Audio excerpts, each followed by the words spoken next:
Hello everyone, welcome to 4 hours study. दोस्तों, daily current affair में आज हम देखने वाले हैं 5 दिसंबर 2023 के करंट अफेयर्स के कुछ महत्वपूर्ण सवालों को।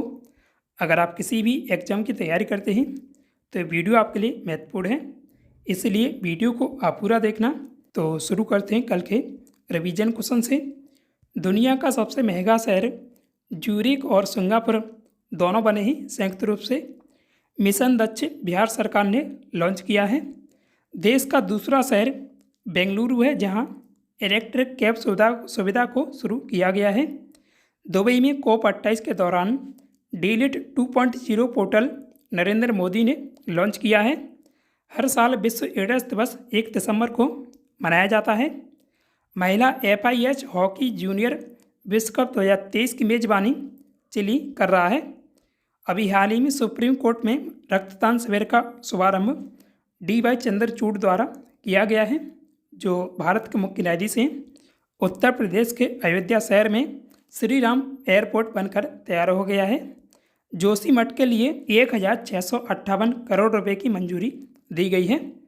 CBSE के नए सचिव हिमांशु गुप्ता बने हैं। आज का पहला सवाल है, ICFRE की पहली महिला महानिदेशक कौन बनी है? तो इसका आंसर ऑप्शन नंबर ए है, कंचन देवी।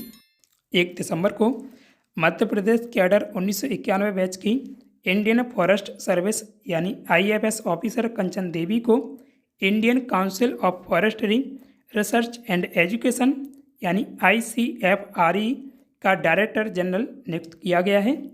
वह इस पद पर नियुक्त होने वाली पहली महिला IFS ऑफिसर हैं।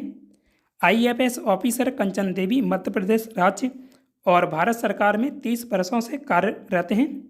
उन्होंने वन प्रबंधन, वन प्रशासन, शिक्षा, मानव संसाधन विकास और अनुसंधान एवं विस्तार विभागों में काम किया है। वह इंदिरा गांधी राष्ट्रीय वन अकादमी यानी IGNFA देहरादून में संकाय सदस्य के रूप में भी काम कर चुकी हैं। वे पिछले 4 वर्षों से ICFRE में उप महानिदेशक यानी शिक्षा के पद पर कार्यरत हैं। ICFRE की स्थापना 1986 में हुई थी और इसका मुख्यालय देहरादून में स्थित है। दिशा नाइक अभी देश की पहली एयरपोर्ट महिला फायर फाइटर बनी थी। खादी माटी कला महोत्सव 2023 का आयोजन कहाँ किया गया? तो इसका आंसर ऑप्शन नंबर ए है, गुजरात में। 2 दिसंबर को गुजरात के अहमदाबाद शहर में खादी माटी कला महोत्सव 2023 का आयोजन किया गया।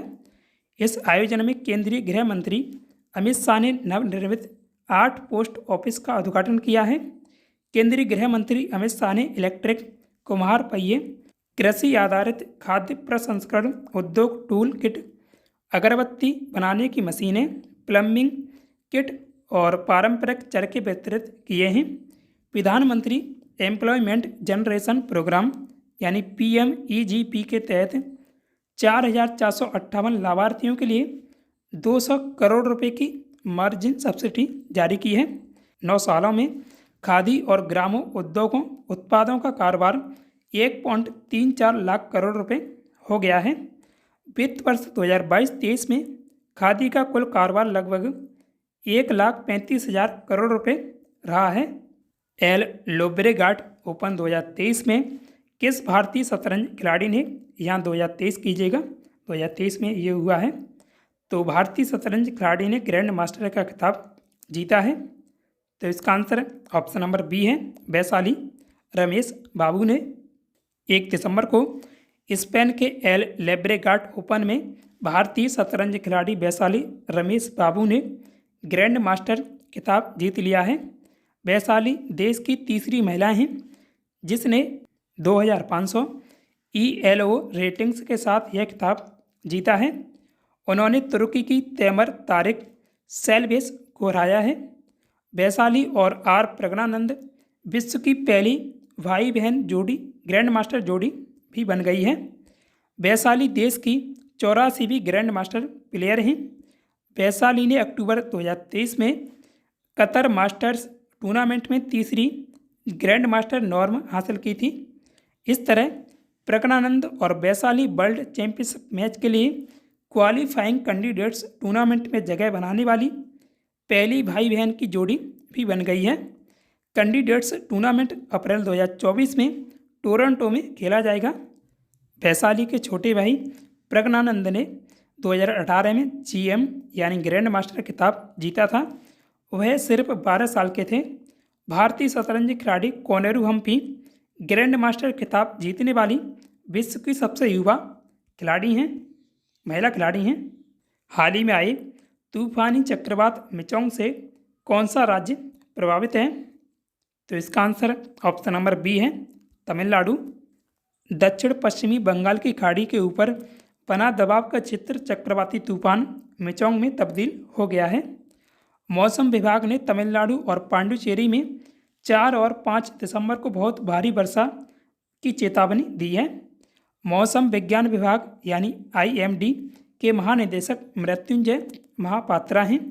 इसकी स्थापना 1875 में हुई थी और इसका मुख्यालय नई दिल्ली में स्थित है। तमिलनाडु की राजधानी चेन्नई है और इसके मुख्यमंत्री MK स्टालिन हैं। RN रवि तमिलनाडु के राज्यपाल हैं। विधानसभा चुनाव 2023 में तेलंगाना राज्य में किसने सरकार बनाई है? तो इसका आंसर है ऑप्शन नंबर बी, कांग्रेस ने। इंडियन नेशनल कांग्रेस यानी INC ने तेलंगाना में सरकार बनाई है। तेलंगाना में कांग्रेस ने 119 सीटों में से 64 विधानसभा सीटों पर जीत दर्ज कर सरकार बनाई है। विधानसभा चुनाव 2023 में मध्य प्रदेश में BJP ने कितनी सीटों से जीत दर्ज की है? तो इसका आंसर ऑप्शन नंबर बी है, इसे 163 सीटें मिली हैं मध्य प्रदेश में। 3 दिसंबर को देश के 4 राज्यों में विधानसभा चुनाव के नतीजे घोषित हुए हैं। इसमें मध्य प्रदेश, राजस्थान, छत्तीसगढ़ में BJP ने प्रचंड बहुमत से जीत दर्ज की है। मध्य प्रदेश में BJP ने 230 सीटों में से 163 सीटों पर जीत दर्ज की है। वहीं INC यानी कांग्रेस को मध्य प्रदेश में 66 सीटें मिली हैं। राजस्थान में BJP को 199 सीटों में से 115 सीटों पर बहुमत मिला है और कांग्रेस ने 69 सीटों पर जीत दर्ज की है। छत्तीसगढ़ में कुल 90 सीटों में से BJP को 54 और कांग्रेस को 35 सीटें मिली हैं। मध्य प्रदेश के मुख्यमंत्री शिवराज सिंह चौहान ने किस विधानसभा क्षेत्र से चुनाव जीता है? तो इसका आंसर ऑप्शन नंबर बी है, बुधनी। मध्य प्रदेश के CM शिवराज सिंह चौहान ने बुधनी सीट से 1,04,974 वोटों से जीत दर्ज की है। राजस्थान में अशोक गहलोत ने सरदारपुर सीट से 26,396 वोटों से चुनाव जीता है और वहीं छत्तीसगढ़ में भूपेश बघेल ने पाटन विधानसभा सीट से 19,723 वोटों से जीत दर्ज की है। COP28 सम्मेलन में UAE ने कितने बिलियन फंड इन्वेस्ट करने की घोषणा की है? तो इसका आंसर ऑप्शन नंबर ए है, $30 बिलियन। 4 दिसंबर को दुबई में आयोजित COP28 सम्मेलन के अध्यक्ष यूनाइटेड अरब अमीरात यानी UAE ने $30 अरब बिलियन के फंड के निवेश की घोषणा की है। यह फंड अल्टेरा जलवायु परिवर्तन की कार्रवाई के लिए जारी किया जाएगा। COP28 सम्मेलन में UAE प्रेसिडेंट मोहम्मद बिन जायद अल नहायान ने $30 बिलियन फंड इन्वेस्ट करने की घोषणा की है। अल्टेरा ने 2030 तक वैश्विक स्तर पर $250 बिलियन जुटाने का लक्ष्य निर्धारित किया है। अल्टेरा कम कार्बन वाली अर्थव्यवस्था में ग्लोबली चेंजेस लाने के लिए शुरू की गई एक पहल है। इसका उद्देश्य प्राइवेट सेक्टर को जलवायु परिवर्तन इन्वेस्टमेंट के लिए एकजुट करना है। अल्टेरा का headquarter Abu Dhabi global market में स्थित है। COP28 जलवायु को लेकर यूनाइटेड नेशंस यानी UN की सालाना 28वीं बैठक है। इसमें सभी देशों की सरकारों के बीच जलवायु परिवर्तन से निपटने के लिए चर्चा होती है। UTT राष्ट्रीय रैंकिंग टेबल टेनिस चैंपियनशिप 2023 पुरुषों में किसने जीती है? तो इसका आंसर होगा ऑप्शन नंबर ए, मानव ठक्कर ने G सातियान को हराकर UTT राष्ट्रीय रैंकिंग टेबल टेनिस चैंपियनशिप 2023 में पुरुष सिंगल्स का खिताब जीता है, जबकि श्रीजा अकुला ने अर्चना कामत को हराकर महिलाओं का खिताब जीता है। यह चैंपियनशिप विजयवाड़ा आंध्र प्रदेश में आयोजित की गई। देश के पहले राष्ट्रपति डॉक्टर राजेंद्र प्रसाद की 2023 में कौन सी जयंती मनाई गई? तो इसका आंसर है ऑप्शन नंबर बी 139वीं। डॉक्टर राजेंद्र प्रसाद का जन्म 3 दिसंबर 1884 को बिहार में हुआ था और उनकी मृत्यु 28 फरवरी 1963 को हुई थी। वह 1950 से 1962 तक देश के पहले राष्ट्रपति रहे थे और उन्हें भारत रत्न अवार्ड से 1962 में नवाजा गया था। तो आज के इस वीडियो में बस इतना ही। अब जानते कल वाले सवाल का उत्तर। भारतीय सुरक्षा बल यानी बीएसएफ का गठन कब हुआ था? तो इसका आंसर ऑप्शन नंबर बी है 1965 में।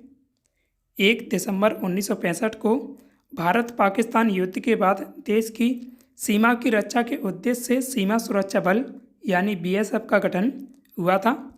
बीएसएफ के पहले डीजी यानी महानिदेशक के.एफ. रुस्तम जी थे। बीएसएफ एक अर्धसैनिक बल है जो भारत सरकार के गृह मंत्रालय के अधीन काम करता है।